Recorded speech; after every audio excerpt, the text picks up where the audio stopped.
Ky është edicionin qendror I lajmeve këtu në Radio Televizionin Ora News, titulli kryesor. Zbulohet hangar me 3 ton kanabis sativa në mat, gati për treg, për prokurori policisë dhëna kontradiktore, policia deklaron se nuk ka efektiv të përfshirë. Pozita dhe opozita gjenë konsensus për strukturën antikorupcion, marrëveshja është arritur gjatë bisedimeve me Obdat, miratimi në seancën e radhës. Ligji mbetjeve për plas në kuvend Ramën dhe Berishën, ish kryeministri pranon gabimin që ka bërë me ligjin në vitin 2011. Greqia reagim të ashpër ndaj komisionerit të zgjerimit Johannes Hahn, çështja Çame nuk ekziston, ndaj nuk kemi pse ulemi në bisedime. Aksidentohet një tren në New Jersey të Shteteve të Bashkuara të Amerikës, një viktim dhe qindra të plagosur, hetimet thonë se ishte gabim njerëzor dhe jo akt terrorist.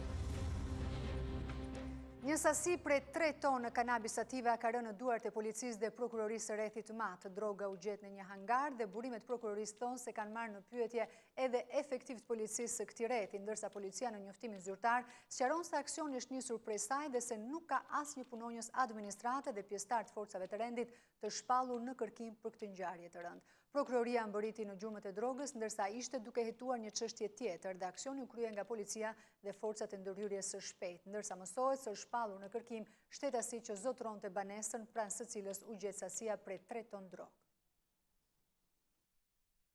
Rreth 3 ton lëndë narkotike llojit hashash është sekuestruar të mërkurën nga forcat e policisë në bashkëpunim me prokurorinë e rrethit të Matit. Lënda narkotike llojit kanabis sativa u gjet në një përrua në fshatin Remull, në një hangar dhe gjysmë e thatë. Bima pas disa ditësh do të ishte e gatshme për të hedhur në treg, ndërsa vendi I tharjes së saj mësohet se ishte pranë banesës së shtetasit SHL, I cili mësohet se po kërkohet nga policia. Policia ka zbuluar gjithashtu edhe afro 13.000 bimë të tjera dhe të gjitha parcelat kanë një pronar. Operacioni është kryer dje, por policia nuk e kishte bërë atë publik, ndoshta për shkak të hetimit. Operacioni mësohet të jetë kryer nga efektivët e policisë Mat, mbështetur nga forcat e ndërhyrjes së shpejtë, ndërsa parcelat me drogë janë evidentuar më herët, bazuar mbi informacionin e grumbulluar nga vetë strukturat policore. Përkundrejt burimeve të prokurorisë që thonë se për këtë ngjarje janë marrë në pyetje edhe efektiv të policisë së rrethit të Matit, policia vetë në njoftimin zyrtar të saj bën me dije se nuk ka asnjë punonjës policie apo punonjës së administratës së shpallur në kërkim në lidhje me këtë ngjarje. Siç mëson Ora News, prokuroria e Matit ra në gjurmët e parcelave të drogës, ndërsa ishte duke hetuar një tjetër çështje. Burime nga grupi I hetimit thonë se do të merren në pyetje edhe punëtorët që shkonin aty çdo ditë për të kryer proceset e tjera me lënda narkotike deri në paketimin dhe shitjen e saj. Ardian Braho, prokurori që u përmend në një aferë korruptive të denoncuar në emisionin investigativ Stop, ka mohuar çdo lidhje me të. Prokurori tashmë I pezulluar nga detyra është marrë në pyetje nga kolegët e tij, para të cilëve mësohet se është shprehur I gatshëm që të hetohet. Ndërkohë, oficeri I policisë gjyqësore Fatos Lusha rezulton në kërkim. Nuk kam lidhje me aferën korruptive dhe jam I gatshëm të hetohem deri në fund. Kjo ka qenë deklarata që mësohet të ketë bërë para kolegëve të tij, prokurori I pezulluar Ardian Braho, I dyshuar për korrupsion. Braho është marrë menjëherë në pyetje pas emisionit investigativ Stop në TV Klan, ku shfaqi oficeri I policisë gjyqësore Fatos Lusha, teksa merrte 18.000 euro në emër të prokurorit. Ndërkohë, hetuesit e prokurorisë së krimeve të rënda kanë kryer sekuestrimin e dosjes në prokurorinë e Tiranës për të verifikuar praktikën se kush e ka firmosur lirimin e zhbllokimit të shumës, si dhe janë sekuestruar të gjitha pamjet filmike të shfaqura në emision. Rasti 120.000 eurove është hetuar në vitin 2014, kurse parat janë mbajtur të bllokuara dhe pas verifikimeve, prokuroria ka konstatuar se nuk janë gjetur elemente kriminal, ndërsa vonesa ka ndodhur për shkak të pritjes së letër porosive. Oficeri I policisë gjyqësor I përfshirë në atë që duket si një skandal korrupsioni duke marrë 18.000 euro për të hequr sekuestrën e vendosur mbi llogaritë bankare të biznesmenit GM. Dyshohet se është arratisur nga Shqipëria pak minuta para transmetimit të videoskandalit në media. Policia mësohet se ka kryer kontrolle në banesën e Lushës në Tiranë dhe pranë të afërmeve të tij në Kukus, por pa gjetur dot, ndërsa prej mbrëmjes së dieshme, Lusha ka fikur 2 telefona celular, përfshirë numrin e prokurorisë që ai ka në përdorim. Struktura e posaçme antikorrupsion duket se do të ketë plotësisht edhe miratimin e opozitës, edhe pse ajo në komision kundërshtoi disa pika që lidheshin me rolin vendimarrës të disa institucioneve në varësi të qeverisë. Në një fjalim para deputetëve në kuvend, nënkryetari I këtij komisioni, demokrati Erdbil Bylykbashi, lat kuptohet se diçka ka ndryshuar në ligj me ndërhyrjen e Obdat, gjë që I kthen ata tek vota pro këtij ligji, që është një ndër të shtatët e paketës së emergjencës. Ligji për strukturën e posaçme antikorrupsion duket se do të jetë ligji i vetëm i paketës emergjente për reformën në drejtësi, i cili do të miratohet me konsensus mes majorancës dhe opozitës. Dakordësia është arritur me misionin amerikan Obdat dhe kjo ulat kuptohet hapur edhe në parlament nga nënkryetari i komisionit të posaçëm të reformës në drejtësi, demokrati Oert Bylykbashi, i cili tha se kryeministri duhet i trembet këtij ligji që sipas tij ndërkombëtarët nuk lejuan ta bënte siç donte ai. Ska vetin që riciklon Edi Ramën, po ka një mundësi, ka një incinerator për te, që quhet ligji i Spakut.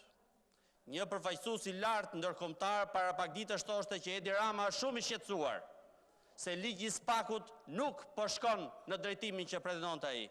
Që byroja kombëtare e timit nuk do të jetë ajo që ishte përpara. Tani ajo që unë garantoj Edi Ramën është që ai duhet shqetësohet shumë për këtë ligj i cili, po ju a them, po përfundon ashtu siç ai nuk e deshi.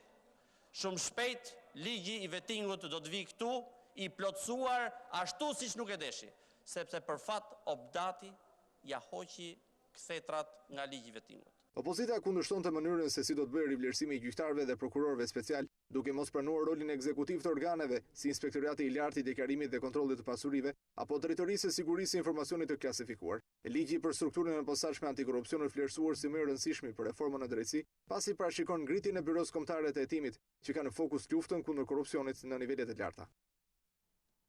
Shqipëria dhe Britania ka një bashkëpunim të ngushtë ushtarak. Në një intervistë ekskluzive për Ora News, sekretari i mbrojtjes së Mbretërisë së Bashkuar, zoti Michael Fallon, deklaron se NATO nuk mund të kërcënojë, por se është e gatshme të mbrohet nëse sulmohet. Sipas Fallon, do të ketë sanksione ndaj Rusisë derisa të respektojë marrëveshjet. Intervistën e plotë do të keni mundësi ta ndiqni në fund të këtij edicioni informativ.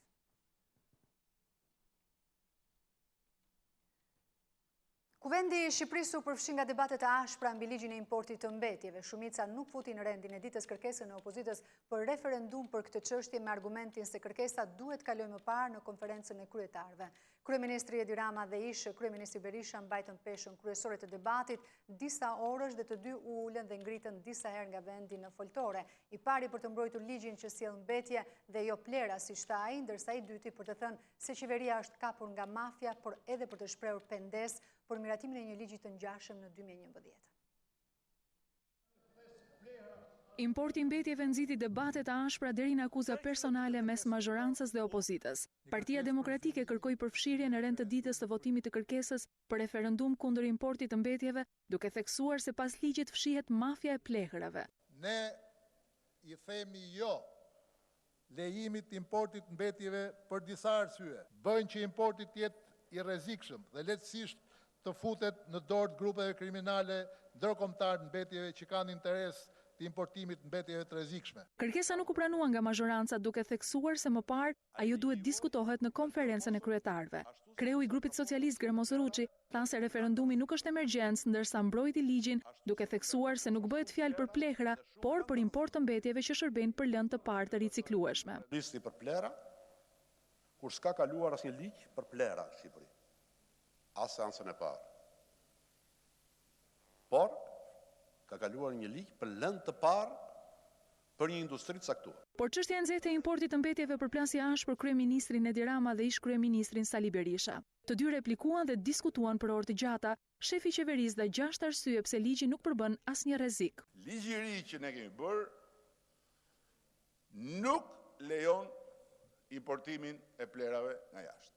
E dyta, e ndalon në mënyrë eksplicite djegjen, nuk lejon dhënien e licencave për import mbetjesh. Ndalon çdo subjekt që ka një fabrik që të importojë mbetje brenda listës më shumë se kapacitetet e veta përpunuese. Rama tha se ligji vjen si nevojë dhe shpëtimi i industrisë ricikluese, e cila ishte në prag falimentimi dhe po zhvendoste kapitalin në vendet fqinje. Kryeministri kishte një përgjigje edhe për zërat kundër në grupin e tij parlamentar. Tani që jeni dhe ju në këtë debat, bashkë me ca gjithollog që i kemi dhe ne midis nesh si hudhër që mos na marrin mësysh, njerëzit do kuptojnë edhe herë tjetër që për ju ekzistenca bazohet dhe ushqehet nga fatkeqësitë e këtij populli. Ish kryeministri Berisha tha se ky ligj vjen si lobim i mafias, ndërsa e cilësoi kryeministrin të kapur prej saj. Berisha akuzoi se në vitin 2014 në vend janë futur në mënyrë të jashtëligjshme 330.000 ton mbetje, akuza që morën përgjigje nga kryeministri Rama. Pa e nalove ti sa po erdhe muajin e parë në 2013, po si u futën në Shqipëri 330.000 ton të ndaluara. Si u futën, a i ndalojnë futin e mbetjeve. 120.000 ton është sasia që sot grumbullohet dhe riciklohet. 330.000 ton që ka fut nga këto palishme. Jenë në metro, ti sje, pyetja është retorike. Berisha shfrytëzoi foltore në kuvendit dhe për të sqaruar pozicionin e tij si kryeministër në vitin 2011 kur miratoi një ligj të ngjashëm, të cilin sot e cilëson një gabim. Unë besoj se s'do të kisha bërë atë veprim. Pse them këtë? Sepse unë konstatoj, sigurisht, sepse unë konstatoj, pse e bëra veprimin? Veprimin e bëra duke qenë i bindur se do kontrollonim çdo gjë, me qenë se do jepnim vendim qeverie, rast pas rasti, të drejtën e importit. Përgjigja e komisionerit të zgjerimit Johannes Hahn për çështjen Çame nuk është pritur mirë nga Athina Zyrtare, e cila përmes një deklarate zyrtare ka sulmuar ashpër zyrtarin e Bashkimit Evropian. Sipas Ministrisë së Jashtme Helene, përgjigja që Hani dha eurodeputetes greke Spiraki është e pavërtetë dhe e papranueshme, pasi çështja Çame nuk ekziston dhe nuk po negociohet nga dy qeverit. Pas kësaj deklarate, kryetari i PD-s Shpëtimi Drizi reagoi në sallën e parlamentit duke dënuar qëndrimin grek që e cilësoi arrogancë të papranueshme, ndërsa shpreu kritika edhe për politikën shqiptare. Greqia ka sulmuar ashpër komisionerin e zgjerimit Johannes Hahn pas përgjigjes që zyrtari i Unionit i dha eurodeputetes greke Maria Spiraki për çështjen Çame. Përmes një deklarate zyrtare, Ministria e Jashtme greke nënvizon se përgjigja e Hahn është e pavërtetë dhe e papranueshme. Siç e dim, çështja Çame nuk ekziston dhe prandaj nuk është pranuar të negociohet mes qeverive greke dhe shqiptare. Komisioneri Hahn me përgjigjen e pavërtetë dëshmon se nuk e ushtron detyrën dhe funksionin e tij në bazë të principeve të paanshmërisë për të promovuar interesin e përbashkët të Unionit, siç thuhet në nenin 17 të Traktatit të Lisbonës. Në fund të deklaratës, Ministria e Jashtme greke nënvizon se i ka kërkuar Unionit shpjegime bindëse për këtë deklaratë të komisionerit Hahn. Ndërkohë, kreu i Partisë për Drejtësi, Integrim dhe Unitet reagoi në sallën e parlamentit për njohjen e çështjes Çame nga komisioneri Hahn, ndërsa u shpreh kritik për politikën shqiptare në këto 72 vite. Idrizi tha se palët duhet ulen të barabartë në tryezën e dialogut për zgjidhjen e çështjes Çame. Nga një politikan i cili nuk i përket kombit tim, mora një përgjigje që duhet ma jepnin këtu për 72 vjet. Politikanët në radhë parë të vendit tim e pasaj tuajt. Duhet ulemi në tryezën e bisedimit si të barabartë për të vënë në vend një padrejtësi, e cila duket ka lënë një vrak të madhe edhe në Europën e Bashkuar. Kjo është një çështje që duhet zgjidhur urtësisht nga shqiptarët dhe grekët, pa emocione të tepërta folklorike që mund të rrjedhin nga historitë tona të dhimbshme. Një ditë më parë, Johannes Hahn deklaroi gjatë një seance me eurodeputet se Komisioni Evropian njihte çështjen Çame si çështje të pazgjidhur bashkë me atë të kufive detar dhe mirëpret krijimin e një mekanizmi të përbashkët për t'i adresuar.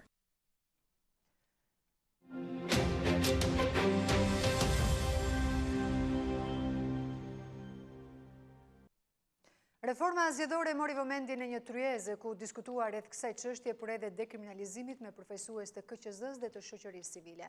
Kryetari e Komisionit Qendror të Zgjedhjeve, Lefteri Eluzi, ishte shpres pak për realizimin e saj në 2 muaj, ndërkohë i kërkoi parlamentit të rishikojë ligjin për dekriminalizimin, pasi ka mangësi në zbatim. Me të njëjtin në shqetësim u shfaq edhe drejtori ekzekutiv i studimeve politike Afrim Krasniqi. Në një kohë kur në rrafshin politik ka nisur diskutimet për reformën zgjedhore, kryetaria e Komisionit Qendror të Zgjedhjeve sheh të pamjaftueshme kohën për realizimin e saj deri në dhjetor. Reforma zgjedhore në konceptin e teknikës legjislative është një reformë e cila do kohë. Do kohë sepse brenda kësaj kohe duhet të kesh grupet teknike të ngrësh, duhet të ngresh grupet e interesit të pyesësh dhe të bësh. A mendoni ju se për 2 muaj, sepse në dhjetor dhe dekreti i presidentit, mendoni ju se do kemi në ndryshime në kodin zgjedhor të mëdha? Sigurisht, jo, nuk kemi. Kryetaria e KQZ-s i kërkoi parlamentit që të rishikojë ligjin për dekriminalizimin në kuadër të reformës, pasi ka disa mangësi Ligji ka problematika dhe jo vetëm problematika vetë ligji, po vetë ligji me vendimi dhe me aktet e tjera të cilat kanë dalë në zbatim të ligjit ka problematikave. Kështu që duhet ripar në mënyrë urgjente. Dhe unë do të referoja parlamentin për sa kohë jemi në kohën e reformës zgjedhore të rishikonte edhe këtë ligj paralel, sepse është shumë i rëndësishëm, ashtu sikurse të shikoj edhe reformën zgjedhore. Ndërkohë, për Afrim Krasniqin, politolog, ligji i dekriminalizimit nuk është zbatuar në asnjë rast. Problemi tjetër lidhet me atë çfarë ne shohim sot. Është saktë se ka disa raporte ndërkombëtare që thonë ligji pati efekt. Unë personalisht kam pritur që më shumë efekti të jetë parandalus. Do thotë nëse ju thoni që nuk lejohet njerëzit me kostum të hyjnë në sallë, kush ka kostum do munduohet mos hyjë në sallë. Por te rasti i dekriminalizimit nuk funksionon kështu. Në këtë takim unë nënvizua me keqardhje se pavarësisht hyrjes në fuqi të ligjit të dekriminalizimit, mjaft politikanë që kanë dalë me rekorde kriminale vijojnë që të ushtrojnë të njëjtat funksione.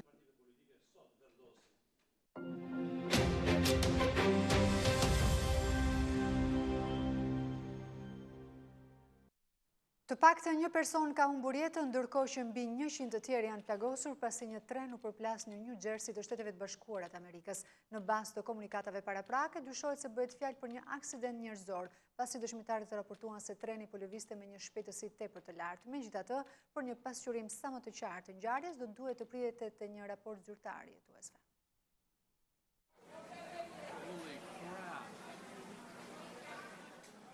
Si pasojë e përplasjes së një treni në New Jersey të Shteteve të Bashkuara, të paktën një person ka humbur jetën, ndërkohë që mbi 100 të tjerë kanë mbetur të plagosur. Lajmi është konfirmuar nga zyrtarët amerikanë, por situata vijon të mbetet e paqartë pasi ende nuk dihen shumë detaje, të cilat çuan në këtë incident me përmasa madhore. Megjithatë, në bazë të burimeve paraprake mendohet se bëhet fjalë për një gabim njerëzor. Dëshmitarët e intervistuar nga mediat amerikane deklaruan se treni po lëvizte me një shpejtësi të lartë dhe se u përplas me stacionin e trenit në Hoboken. Ndërkohë, kjo zyrtare shpreh se gjatë momentit që ndodhi aksidenti madhor, në brendësi të trenit kishte afro 250 persona, ku shumica morën plagë nga më të ndryshmet. Në vendin e ngjarjes kanë mbërritur menjëherë forca të shumta zjarfikse dhe autoambulanca, me qëllim nxjerrjen e të mbijetuarve nga treni si dhe dërgimin e tyre në spital. Nga ana tjetër, dëshmitarët treguan edhe momentet e vështira që përjetuan gjatë përplasjes. Kisha shumë njerëz përballë që kishin marrë plagë të rënda dhe po thërrisnin për ndihmë, pas shumë persona të mbuluar nga gjaku, por fatmirësisht policia ishte aty duke u përpjekur që të na ndihmonte. Janë fjalët e kësaj pasagjereje e cila fatmirësisht shpëtoi pa dëmtime nga incidenti. Në deklaratat paraprake, autoritetet janë shprehur se dyshimet më të mëdha janë për një aksident njerëzor, por nënvizuan se për një pasqyrim më të qartë të ngjarjes, do duhet të pritet deri në përfundimin e investigimit zyrtar.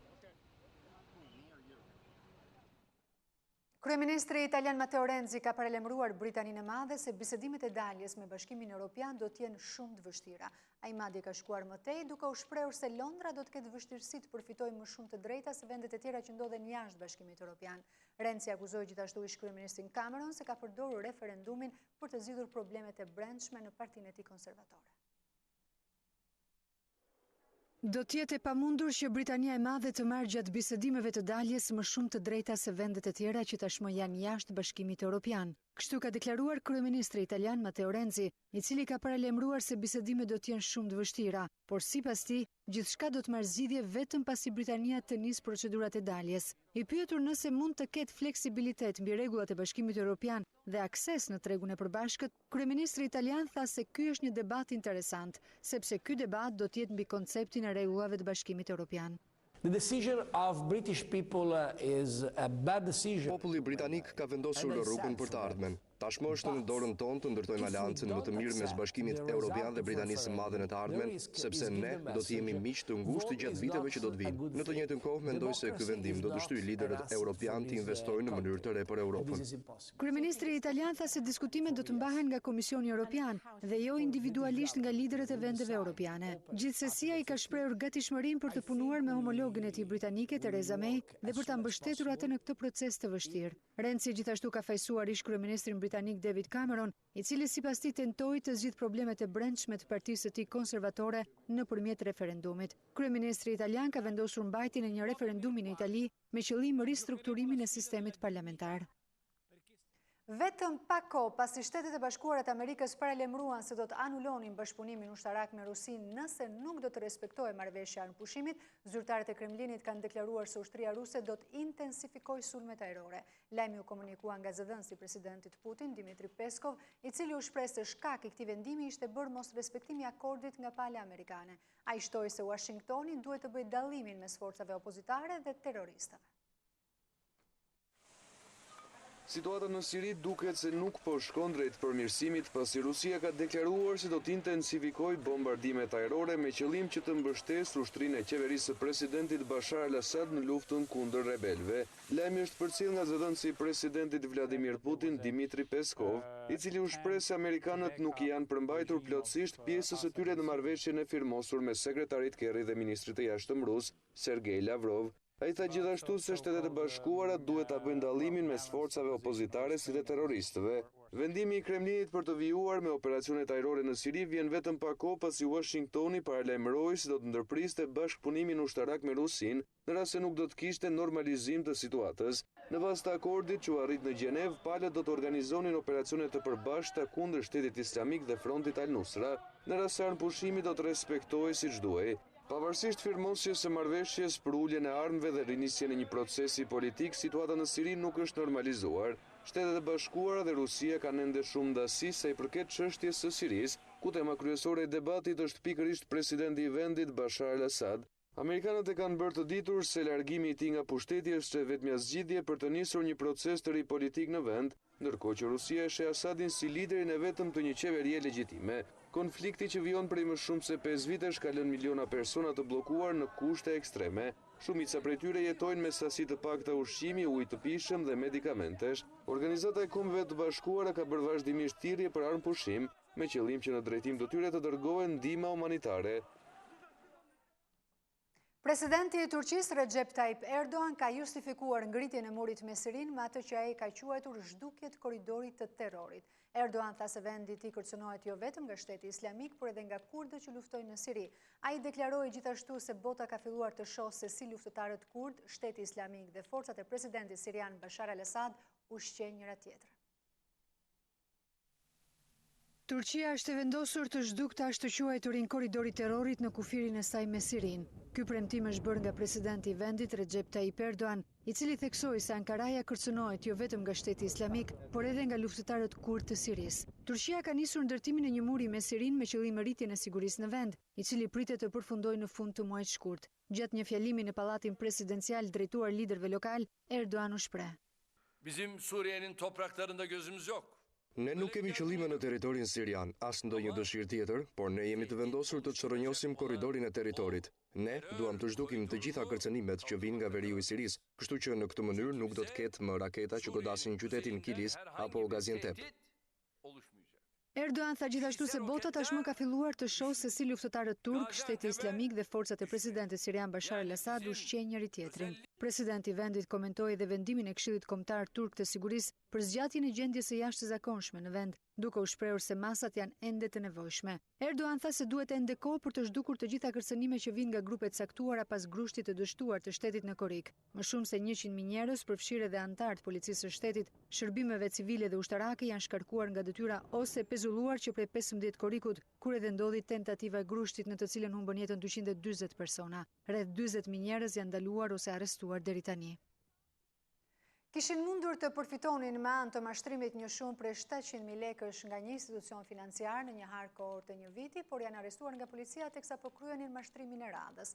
2 të rinj janë prangosur pas një hetimi 2 mujor të policisë, ndërsa në cilësinë e provës materiale, policia ka mundur të sekuestrojë dhe kartat e falsifikuara prej tyre.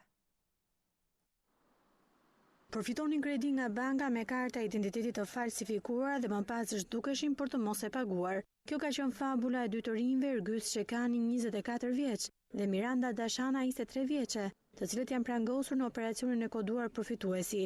Sipas policisë, 2 të rinj në bashkëpunim me njëri tjetrin kanë falsifikuar disa dokumenta identiteti, ku me anë të këtij falsifikimi kanë përfituar 7 kredi në një harë kohor të një viti nga një institucion financiar. Por me sa duket, aktiviteti i tyre nuk është kaluar pa u rënë sy nga agjentët e kredisë, të cilët kanë bërë denoncimin në polici. Prej 2 muajsh 2 të rinj kanë qenë në vëzhgim deri në momentin kur kanë rinisur dhe një herë të kryen aplikimin por këtë herë kanë rënë në pranga të policisë. Policia thotë se kreditë përfituara nga 2 të prangosurit shkojnë në shumën monetare prej 700.000 lekësh.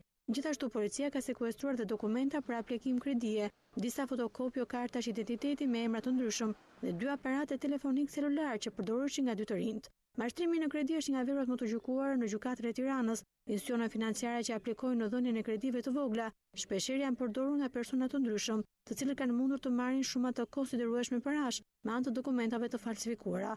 Policia dhe prokuroria janë duke hetuar dhe rrethin e bashkëpunëtorëve të 2 të rinjve, pasi dyshohet se ata vepronin në bashkëpunim dhe me persona të tjerë. Prokuroria ka kërkuar dënimin me nga 5 vite burgim për 2 mjekët e maternitetit Koçoglozheni të akuzuar për veprën penale të mjekimit të pakujdesshëm me pasojë vdekjen. Ginekologu Petrit Rexhepi dhe anestezistja Ilona Burba, sipas prokurorisë, duhet të shpallen fajtor për vdekjen e të ndjerës Doriana Haka, ish bashkëshortja e futbollistit të Partizanit Alban Hoxha. Përveç dënimit me burgim, prokuroria kërkoi si mas plotësuese ndaj mjekëve edhe heqjen e të drejtës së ushtrimit të profesionit për 5 vite. Doriana Haka humbi jetën në 2 vjet më parë pas një operacioni cezarian ku solli në jetë fëmijën e saj. Komisioni për mbrojtjen e të dhënave personale kërkon nga media respektimin e etikës në publikimin e informacioneve për të mos publikuar detaje apo edhe të dhënat të miturve si viktima të abuzimit. Ky shqetësim është ngritur edhe nga Bashkimi Evropian përmes Progres raporteve dhe në vendin tonë po shënon akseset e para për shkelje të privatësisë. Komisioneri Besnik Dervishi kërkon të bëhet kujdes edhe për çështjet që janë nën hetim, ku detajet e publikuara për personat përfshirë në këtë ngjarje nuk e ndihmojnë këtë proces. Në zyrën e komisionerit për mbrojtjen e të dhënave personale kanë mbërritur disa ankesa nga individë dhe organizata që mbrojnë të drejtat e fëmijëve për shkelje të privatësisë përmes publikimit të dhënave për të miturit si viktima të dhunës dhe abuzimeve. Komisioneri Besnik Dervishi tha se ky shqetësim është ngritur edhe nga Bashkimi Evropian në Progres raportit e fundit për Shqipërinë. Në zyrën e komisionerit kanë ardhur ankesa. Nuk janë të shumta, por ka patur ankesa të cilat janë trajtuar dhe komisioneri ka dalë dhe me vendimarrjen e dur. Duhet thënë nga ana tjetër që edhe mediat është konstatuar një bashkëpunim i plot dhe në rastet e urdhërimeve të komisionerit për heqjen ose fshirjen e të dhënave që dëmtojnë të miturit ose çdo individ tjetër është vepruar menjëherë. Ku ka vënë dhe theksin dhe Progres raporti i Bashkimit Evropian në rastin e shtresave nevojë dhe veçanërisht të miturve. Të dhënat kanë dalë në media edhe për çështjet që janë hetim apo për personat e ndaluar nga policia. A përbën kjo shkelje të privatësisë? Kjo rregullohet rast pas rasti dhe në raport me interesin e lartë publik. Komisioneri të dhënave personale thotë se kanë ndjekur çdo ankesë raportuar, por kërkon edhe vullnetin e medias në respektimin e privatësisë, sidomos ndaj grupeve vulnerabël, problematikat e të cilëve janë më të ndjeshme. 25 minoren shqiptar dhe 41 prindër e të afërm të tyre janë vënë nën hetim nga autoritetet italiane, po pse ka ndodhur kjo dhe cili është shkaku, na informon më shumë detaje Alba Kepi nga Roma. Alba, përshëndes. Përshëndetje nga Roma. 66 shtetas shqiptar janë denoncuar nga policia dhe prokuroria e komunës së Foris në bashkëpunim me gjykatën e minorenve të Bolonjës me akuzën e mashtrimit të rënd ndaj shtetit italian, braktisje e shtiruar minorenve dhe emigracion klandestin. 20 prej shqiptarëve të denoncuar janë minoren, ndërsa 41 prej tyre janë prindër dhe familjar të tyre. Sipas hetimeve të policisë italiane, minorenët shqiptar janë të moshës 13 dhe 17 vjeç dhe pothuajse të gjithë nga rrethi i Elbasanit. Ata mbërrinë në Itali të shoqëruar nga prindrit apo të afërmit përmes porteve të bareve të brindisit me motiv udhëtim turistik. Dhe më pas prezantoheshin pranë komisariateve të policisë italiane duke deklaruar se prindërit i kanë braktisur dhe se në Shqipëri nuk kanë asnjë të afërt. Strategjia e mashtrimit të tyre ishte strehim me kosto zero pranë strukturave për minoren të pashoqëruar të ngritura nga shteti italian, arsimi falas, si dhe pajisje me leje qëndrimi të rregullt në shtetin italian sapo të mbushnin moshën 18 vjeç. Por për më shumë, le të ndjekim kronikën. Policia italiane në bashkëpunim me prokurorinë e qytetit të Bolonjës ka vënë nën hetim 25 minoren shqiptar dhe 41 prindër dhe të afërm të tyre. Akuza është mashtrim i rënd në dëm të shtetit italian, braktisje e shtirur minorenësh dhe emigracion klandestin. Komandanti i policisë së Forlis, Claudio Gagnini, bëri të ditur se hetimet kanë nisur pas shtimit në mënyrë të dyshim të minorenëve të pashoqëruar shqiptar, të moshës nga 13 deri në 17 vjeç, që prezantoheshin pranë komisariateve të policisë, duke deklaruar se janë braktisur nga familja. Pas marrjes në pyetje nga autoritetet italiane, minorenës shqiptar deklaronin se nuk kishin asnjë të afërm në territorin shqiptar, duke e detyruar në këtë mënyrë anulimin e aktivizimit të procedurave për riadesimin e tyre të asistuar. Kjo strategji lejonte minorenës shqiptar të strehoheshin me kosto zero në strukturat e shtetit italian për mikpritjen e migrantëve minoren të pashoqëruar të mbërritur në Itali, duke i garantuar edhe një shkollim në standarde të larta. Pas mbushjes së moshës madhore 18 vjeç, minorenëve shqiptar i garantohej leja e rregullt të qëndrimit, si edhe futja e tyre në sistemin italian të punës. Hetimet e prokurorisë së Bolonjës dhe policisë së Forlis kanë vërtetuar se minorenës shqiptar të vënë nën hetim kanë mbërritur në territorin italian të shoqëruar nga prindërit dhe të afërmit e tyre, përmes porteve të barit dhe të brindesit, me motivin e udhëtimit turistik. Ish kryebashkiaku i Dibrës mund ta përballojë burgun. Kjo ka qenë konkluzioni i ekspertëve mjekëligjor të caktuar nga gjykata e krimeve të rënda për të përcaktuar gjendjen shëndetësore të Shukri Xhelilit. Në seancën e zhvilluar me dyert të mbyllura, ata pohuan se Xhelili nuk ka probleme të rënda që do të justifikonin daljen e tij nga burgu. Përpasoj, ish kryebashkiaku i Dibrës mund ta përballojë normalisht procesin ndaj tij. Më herët, veti Pandeuri kishte kërkuar ndihmë më të specializuar mjekësore pasi vuante nga zemra dhe stomaku. Shukri Xhelili akuzohet për korrupsion pasiv të funksionarit publik, duke kërkuar favore seksuale në këmbim të një vendi pune. Në seancën e radhës, gjykata pritet të shprehet për kërkesën e ish kryebashkiakut. Gjykata e apelit për krime të rënda ka lënë në fuqi dënimin me 2.4 vite burg të dhënë edhe nga gjykata e shkallës së parë për ish prokurorin e kryes Haxhi Giu, i cili akuzohet për korrupsion së bashku me shtetasin Alex Shpori. Pas vendimit në muajin maj, Giu ju drejtua apelit për kërkuar një mas dënimi më të lehtë, duke pretenduar se nuk mund të qëndronte në qëllim të dënuarit që i ka hetuar në të kaluarën e tij. Haxhi Giu arrestua në 2 dhjetor të vitit 2015. Sipas prokurorisë, 53 vjeçari kishte marrë përsipër ndryshimin e akuzës për Paulin Shporin, i arrestuar për trafik të lëndëve narkotike në këmbim të 29.000 eurove. Ish prokurori njihet edhe si personi i cili ka hetuar dosjen e vrasjes së Azem Majdarit në vitin 1998.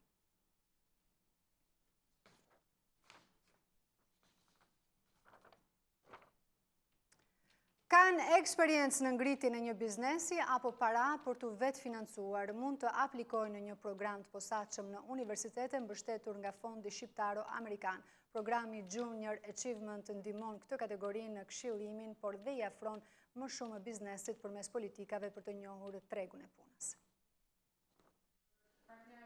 Pas përfshirjes në 174 shkollat të arsimit të mesëm, Junior Achievement, program për nxitjen e shpirtit të sipërmarrjes së të rinjve, po jep rezultatet e një eksperience të re dhe në arsimin e lartë. Financuar nga Fondacioni Shqiptaro-Amerikan i Zhvillimit, në këtë program janë përfshirë qindra të rinj. Gjithpasi janë trajnuar për ngritjen e një plan biznesi, janë përzgjedhur nga këto subjekte dhe sot kanë fituar një vend pune. Një përvojë të tillë ndau edhe Risiena Arrupli, studente e Fakultetit Ekonomik që sot punon në një nga bankat e nivelit të dytë në kryeqytet. Mësova se leadershipi kalonte përtek mishës së hekurosur. Mësova se puna në grup dhe durimi ishin ato që të çonin drejt suksesit. Mësova se ishte puna ajo që ta mëson profesionin, ndërsa shkolla është thjesht pjesa teorike e termave kyçe. Kryetari i bordit të Fondit Shqiptar-Amerikan i Zhvillimit, Michael Granov, tha se pjesëmarrja në këtë program është një investim i mirë për të gjithë brezat.